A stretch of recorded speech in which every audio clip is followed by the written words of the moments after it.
ಎರಡನೇ ಅಂತಾರಾಷ್ಟ್ರೀಯ ಏರ್ಪೋರ್ಟ್ ಬರಲಿದೆ. ಹೊಸೂರಿನಲ್ಲಿ ಏರ್ಪೋರ್ಟ್ ನಿರ್ಮಾಣಕ್ಕೆ ಪೈಪೋಟಿ ಆರಂಭ ಆಗಿದೆ. ಕರ್ನಾಟಕ ಹಾಗೂ ತಮಿಳುನಾಡು ನಡುವೆ ತೀವ್ರ ಸ್ಪರ್ಧೆ ಉಂಟಾಗಿದೆ. ರಾಜ್ಯಸಭೆಯಲ್ಲಿ ಏರ್ಪೋರ್ಟ್ ವಿಚಾರ ಪ್ರತಿಧ್ವನಿಸಿದೆ.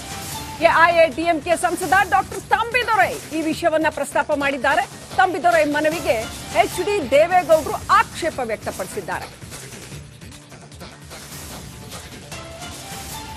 ಏರ್ಪೋರ್ಟ್ ನಿರ್ಮಾಣಕ್ಕೆ ಕರ್ನಾಟಕ ಮನವಿ ಮಾಡಿದೆ, ಅದನ್ನ ಪರಿಗಣಿಸಿ ಅಂತ ಎಚ್ಡಿ ದೇವೇಗೌಡರು ಉಲ್ಲೇಖ ಮಾಡಿದ್ದಾರೆ.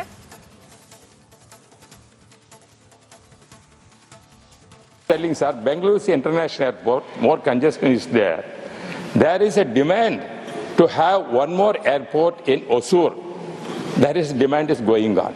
But here, Bengaluru International Airport creating the problem. Whether he will come forward to see that can be cancelled, that kind of agreement, and have new airport, which already Tamil Nadu government also requesting and recommended to have a new airport. Honorable Minister. Telling sir, Bengaluru International Airport, more congestion is there. There is a demand to have one more airport in Hosur. There is demand is going on. But here, Bengaluru International Airport creating the problem.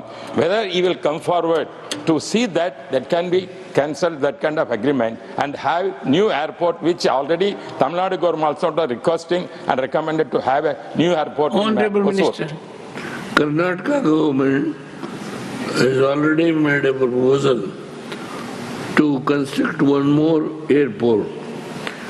The government has already come and discussed with the Honorable Civil Aviation Minister, and the situation is more advanced. Only I am not opposing what my colleague Tambidore said. There is a problem. I know that. But how to solve this problem? Please kindly think over. And so as Karnataka constructing one more airport is also to be kept in mind. Karnataka government. ಇದರಲ್ಲಿ ಏನಾಗಿದೆ ಅಂತಂದ್ರೆ ಈಗ ಬಹಳ clear ಆಗಿ Karnataka versus Tamil Nadu ಅನ್ನುವಂತಹ ಪರಿಸ್ಥಿತಿ. ಹಾಗೇನೆ ಹೊಸೂರಿನಲ್ಲಿ airport ನಿರ್ಮಾಣ ಮಾಡೋದಕ್ಕೆ ಪೈಪೋಟಿ ಉಂಟಾಗಿದೆ ಕರ್ನಾಟಕ ಹಾಗೂ ತಮಿಳುನಾಡು ಮಧ್ಯೆ. ಬೆಂಗಳೂರು ವಿಮಾನ ನಿಲ್ದಾಣದಿಂದ ಸಮಸ್ಯೆ ಆಗ್ತಾ ಇದೆ ಅಂತ ತಮಿಳುನಾಡು ಹೇಳ್ತಾ ಇದೆ. 25 ವರ್ಷ ಬೇರೆ ಏರ್ಪೋರ್ಟ್ ನಿರ್ಮಾಣ ಮಾಡಬೇಡಿ ಅಂತ, ಮಾಡಬಾರ್ದು ಅಂತ ನಿಯಮ ಇದೆ ಅಂತ ತಮಿಳುನಾಡು ಹೇಳ್ತಾ ಇದೆ. ಈ ನಿಯಮದಿಂದ ಸಮಸ್ಯೆ ಉಂಟಾಗ್ತಾ ಇದೆ, ನಮಗೆ ಅದರಿಂದ ವಿನಾಯಿತಿ ನೀಡಿ ಅಂತ ದೇವೇಗೌಡರು ಕೇಳ್ಕೊಂಡಿದ್ದಾರೆ. ಈಗಾಗಲೇ ದೆಹಲಿ, ಹೈದರಾಬಾದ್ನಲ್ಲಿ ಈ ನಿಯಮಕ್ಕೆ ವಿನಾಯಿತಿ ನೀಡಿ ಹೆಚ್ಚುವರಿ ಏರ್ಪೋರ್ಟ್ ಗಳನ್ನ ನಿರ್ಮಾಣ ಮಾಡಲಾಗಿದೆ. ಹೊಸ ಇಂಟರ್ನ್ಯಾಷನಲ್ ಏರ್ಪೋರ್ಟ್ ಅನ್ನ ನಿರ್ಮಾಣ ಮಾಡಲಾಗ್ತಾ ಇದೆ ಅಲ್ಲೂ ಕೂಡ. ಅದೇ ರೀತಿ ಹೊಸೂರಿನಲ್ಲಿ ನಮಗ್ ಬೇಕು, ಬೆಂಗಳೂರಿಗೆ ಬೇಕು, ಯಾಕಂತಂದ್ರೆ ಇಂಟರ್ನ್ಯಾಷನಲ್ ಕನೆಕ್ಷನ್ಸ್ ಅತ್ಯಂತ ಜಾಸ್ತಿ, ಜನ ಓಡಾಟ ಅತ್ಯಂತ ಜಾಸ್ತಿ. ಹೊಸೂರಿನಲ್ಲಿ ವಿಮಾನ ನಿಲ್ದಾಣಕ್ಕೆ ಅನುಮತಿ ಬೇಕಾಗಿದೆ.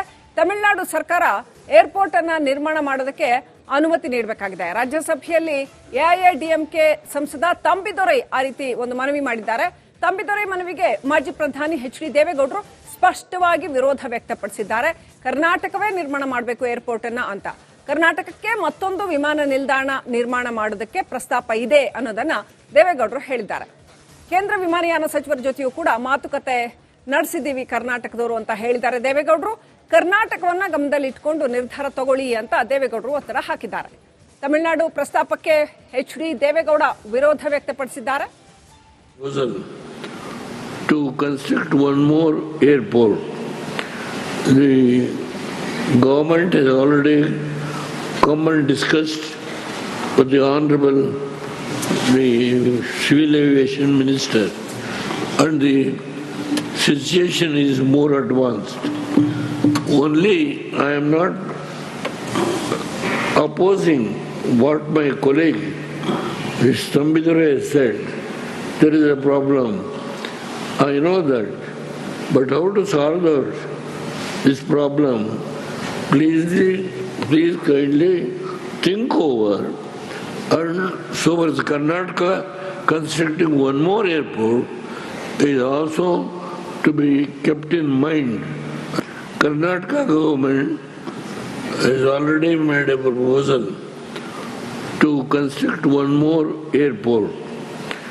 the government has already come and discussed with the Honorable the Civil Aviation Minister, and the situation is more advanced.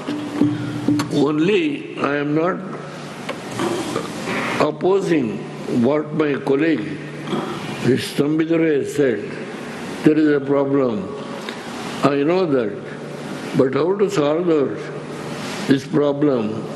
Please kindly think over. And so as Karnataka constructing one more airport is also to be kept in mind. Karnataka government has already made a proposal to construct one more airport. ಇನ್ನಷ್ಟು update ಪಡ್ಕೊಳ್ಳೋಣ. ನಮ್ಮ ಪ್ರತಿನಿಧಿ Basavaraj live connect ಆಗಿದ್ದಾರೆ. ಬಸವರಾಜ್, ಕರ್ನಾಟಕಕ್ಕೆ ಮತ್ತೊಂದು airport ಬೇಕಾಗಿರೋದು ಅನಿವಾರ್ಯ ಅನ್ನೋದು ಎಲ್ರಿಗೂ ಗೊತ್ತಿದೆ. ಅದು ಬಿಸಿನೆಸ್ ಸೆಕ್ಟರ್ಗೆ ಸಹಾಯ ಆಗುತ್ತೆ, ಹಾಗೇನೆ ಕರ್ನಾಟಕದ ಮಂದಿಗೂ ಕೂಡ ಸಹಾಯ ಆಗುತ್ತೆ. ಸೊ ಈ ನಿಟ್ಟಿನಲ್ಲಿ ದೇವೇಗೌಡರು ಹಾಕಿರೋ ಒತ್ತಾಯ ಅತ್ಯಂತ ಸೂಕ್ತ ಅಂತ ಅನ್ಸುತ್ತೆ. ಏನಾಗಬಹುದು ಈ ವಿಚಾರದಲ್ಲಿ ಬಸವರಾಜ್?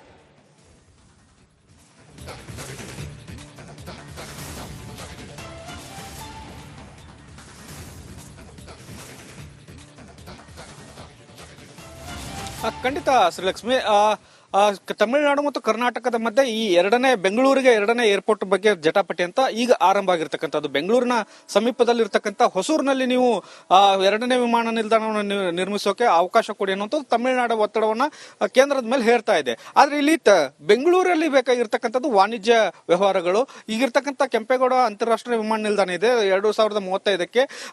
ಅದರ ಕೆಪಾಸಿಟಿ ಫುಲ್ ಆಗುತ್ತೆ, ಅಲ್ಲಿ ಪ್ರಯಾಣಿಕರ ಸಂಖ್ಯೆ ಅತಿ ಹೆಚ್ಚು ಒತ್ತಡ ಆಗುತ್ತೆ. ಹಾಗಾಗಿ ಈಗಲಿಂದಲೇ ಪ್ಲಾನ್ ಮಾಡಿ ನಾವು ಎರಡನೇ ಏರ್ಪೋರ್ಟ್ ಅನ್ನು ಮಾಡ್ಕೋಬೇಕು ಅನ್ನುವಂತ ನಿಟ್ಟಿನಲ್ಲಿ ಕರ್ನಾಟಕ ರಾಜ್ಯ ಸರ್ಕಾರ ಈಗಾಗಲೇ 2-3 ಜಾಗಗಳನ್ನ ಬೆಂಗಳೂರಿನ ಸುತ್ತಮುತ್ತ ಗುರುತಿಸಿಟ್ಕೊಂಡಿದೆ. ಇದನ್ನ ಅರ್ಥಂತ ತಮಿಳುನಾಡು ಏನಿದೆ ಆ ಏರ್ಪೋರ್ಟ್ ಅನ್ನ ಹೊಸೂರಿಗೆ ಕೊಡಿ ಅನ್ನುವಂಥದ್ದನ್ನ ಕೇಂದ್ರದ ಮೇಲೆ ಒತ್ತಡ ಹೇರಕ್ ಹೋಗ್ತಾ ಇದೆ. ಅದನ್ನ ರಾಜ್ಯಸಭೆಯಲ್ಲಿ ಪ್ರಸ್ತಾಪ ಮಾಡಿರ್ತಕ್ಕಂಥದ್ದು ಎಐಎಡಿಎಂಕೆ ಸದಸ್ಯರಂತ ತಂಬಿದೊರೈ ಅವರು. ಇದಕ್ಕೆ ತೀವ್ರವಾದ ಆಕ್ಷೇಪವನ್ನು ಮತ್ತು ವಿರೋಧವನ್ನು ವ್ಯಕ್ತಪಡಿಸಿರ್ತಕ್ಕಂಥದ್ದು ಮಾಜಿ ಪ್ರಧಾನಿಗಳಂತ ದೇವೇಗೌಡರು.